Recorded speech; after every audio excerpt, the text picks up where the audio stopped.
Suprabhatam. Chapter 7 तक हम लोग पढ़ चुके थे। आज हम लोग चैप्टर 8 अष्टमः पाठः पढ़ेंगे, है ना। अष्टमः पाठ है संसार सागरस्य नायकाः। तो सबसे पहले शीर्षक पे थोड़ी चर्चा कर लें। संसार सागरस्य नायकाः, ये अनुपम मिश्र हैं, इनकी कृति है और इनकी कई कृतियां हैं, जिसमें एक कृति है जिसका एक अध्याय है आज भी खरे हैं तालाब के संसार सागर के नायक, है ना। आज भी खरे हैं तालाब के संसार सागर के नायक। इस अध्याय से यह लिया गया है जो हम लोग अभी पढ़ रहे हैं, संसार सागर से नायकाः। तो इसमें जो हमारा पारंपरिक ज्ञान है, हमारी जो पारंपरिक कलाएं हैं, उन कलाओं को निर्माण करने वाले जो कलाकार हैं, उनका सम्मान घटता जा रहा है, उनकी कोई महत्ता नहीं रह गई है। हम अपनी प्राचीन परंपराएं, पारंपरिक जो कलाएं हैं, उसको भूलते जा रहे हैं। तो इन सब को बताने के लिए, इन सब के प्रति लोगों को जागृत करने के लिए ही जो अनुपम मिश्र हैं, उन्होंने यह चैप्टर, यह जो पाठ है संसार सागरस्य नायकाः, यह लिखा है ना।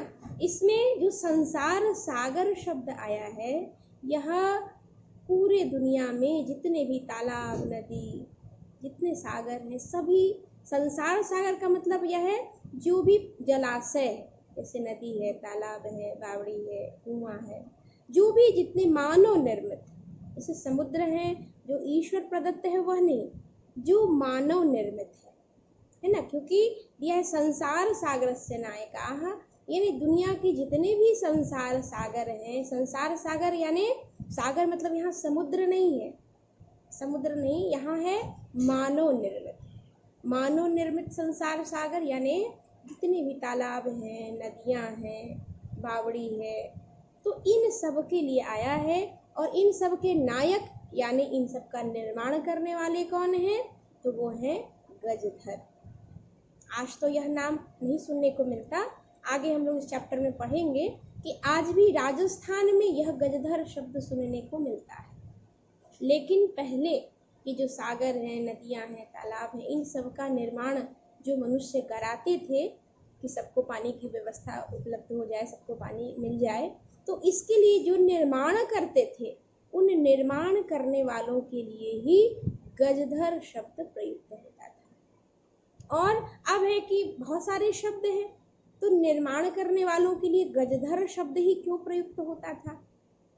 तो गजधर शब्द इसलिए प्रयुक्त होता था क्योंकि यह जो संसार सागर है, जो नदियाँ, तालाब, संसार की जितनी भी नदियाँ, उनको जो बनाने वाले जो गजधर हुआ करते थे संसार के विभिन्न क्षेत्रों में, विभिन्न देशों में, विभिन्न भागों में, तो वो निर्माण कार्य जो करते थे उसके लिए वो एक गज जो लोहे का होता था, एक डंडा टाइप होता था, लोहे का होता था, 3 हाथ उसका माप था, यानी 3 हाथ का होता था। तो वो जहाँ भी जाते थे निर्माण कार्य करने, अपने उस गज को लेकर जाते थे। तो गजधर यानी जो गज को धारण करे वह गजधर। तो वो जो गजधर, वे जो गजधर होते थे, वो कहीं भी जाते थे निर्माण कार्य करने, तो अपने गज को, यानी वो जो उसका इंस्ट्रूमेंट कह लीजिए, उसको लेके जाते थे। जैसे आज भी आप मान लीजिए किसी बढ़ई को बुलाते हैं, तो वो आता तो अपनी औजार लेके आता है। तो वैसे ही ये जो गजधर होते थे, जहाँ भी निर्माण कार्य करने के लिए जाते थे, अपना गज जो उनका मापन यंत्र था, उसी से वो मापने आदि का कार्य करते थे, तो गज को लेके जाते थे। तो गज धारण करने के कारण वो गजधर कहता है ना। तो इस चैप्टर में हम लोग यही पढ़ेंगे। और अब हम लोग क्रमशः देखते हैं, पंक्तियां देखते हैं कि आसन ते अज्ञात नामानः। के कौन बहुवचन है, कह कऊ के, कौन थे, ते वे, सहतौ ते बहुवचन है, कौन थे वो, अज्ञात नामानः, अज्ञात नाम के, जिनका कोई भी नाम आज नहीं जानता। क्योंकि वास्तव में सही है, आज कोई गजधर कोई जानता ही नहीं, गजधर कौन थे। यदि यह पाठ आप नहीं पढ़ते तो शायद आप ही नहीं जानते कि गजधर कौन है, गजधर किसका नाम है। तो वही कह रहे हैं कि आज जो अज्ञात नाम के हैं, जिनको आज कोई नाम जिनका नहीं जानता, वो गजधर कौन थे।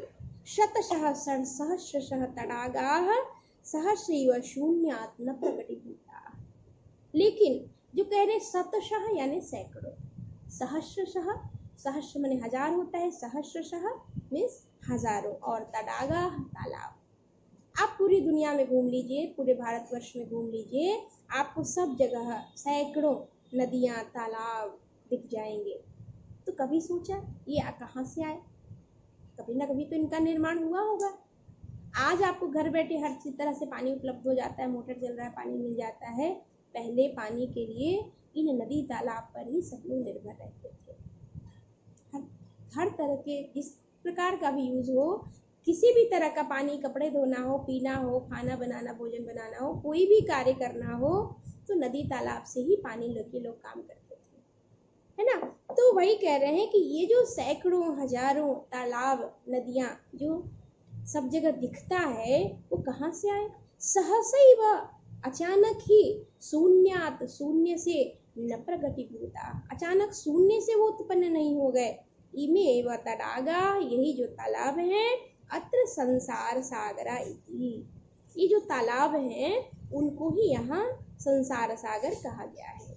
एतेषाम आयोजनस्य, और इन सब का आयोजन, नेपथ्ये, नेपथ्य में, निर्मापयितॄणाम एककम निर्मातॄणाम च दशकम आसीत्, और इसका निर्माण क्रमशः हुआ, एक बना, फिर दो बना, फिर 10 बना, 10 फिर ऐसे 100 बना, इस तरह से एतत् एककम दशकम च आहत्य शतकम सहस्रम वा रचयत स्म।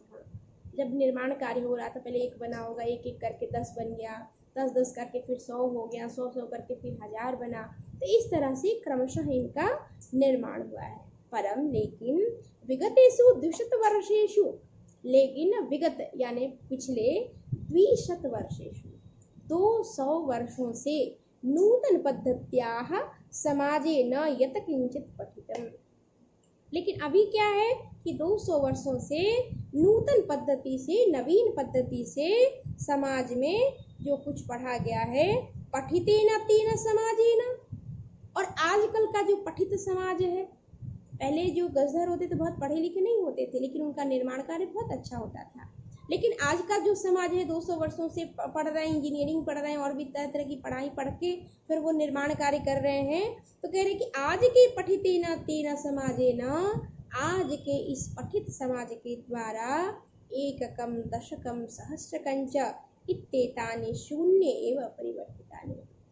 तो यह जो है पहले विकास क्रम था, अब धीरे धीरे ये कम होते होते होते शून्य की ओर अग्रसर हो रहा है। अस्य, इसका, नूतन समाजस्य मनसि, और आज के जो नवीन समाज है, जो आजकल का नूतन समाज दिखता है, उनके मन में इयमपि जिज्ञासा नहीं उद्भूता। आजकल के जो हम लोग हैं, हमारे मन में कभी ये जिज्ञासा भी नहीं आती कि यत की अस्मात् पूर्वम, हमसे पूर्व, एतावता तडागान कीर्तयन्ति स्म। तालाब देख करके हमें ये होना चाहिए ना कि आखिर ये तालाब है तो किसी ने तो बनाया होगा, किसने बनाया होगा। तो हमारे मन में ये बात आनी चाहिए जो आजकल लोगों के मन में नहीं आती। तो एतादृशानि कार्याणि, ऐसे जो कार्य हैं, कर्तुम, करने के लिए, ज्ञानस्य यो नूतना प्रवृत्ति विकसितः, इस सब काम करने के लिए आज जो ज्ञान की एक नई टेक्नोलॉजी, नई विधि जो विकसित हो गई है, तेन, उसके द्वारा, प्रविधिनापि पूर्वं संपादितम एतत् कार्यम मापयितुं न केनापि प्रयतितम्। आजकल की नई टेक्नोलॉजी, नई जो चीज़ें हैं, उसमें हम लोग हो गए हैं, और हम लोग कभी भी जो प्राचीन निर्माण होता था उसको हम लोग भूल गए हैं, उसको हम लोग याद नहीं करते हैं, है ना, और उसको हम लोग जानना भी नहीं चाहते हैं। तो यहाँ जो लेखक हैं अनुपम मिश्र, वह इन सब की ओर हमारा ध्यान आकर्षित करना चाहते हैं, है ना। तो आज के लिए इतना ही, इसके आगे हम लोग अगले क्लास में पढ़ेंगे।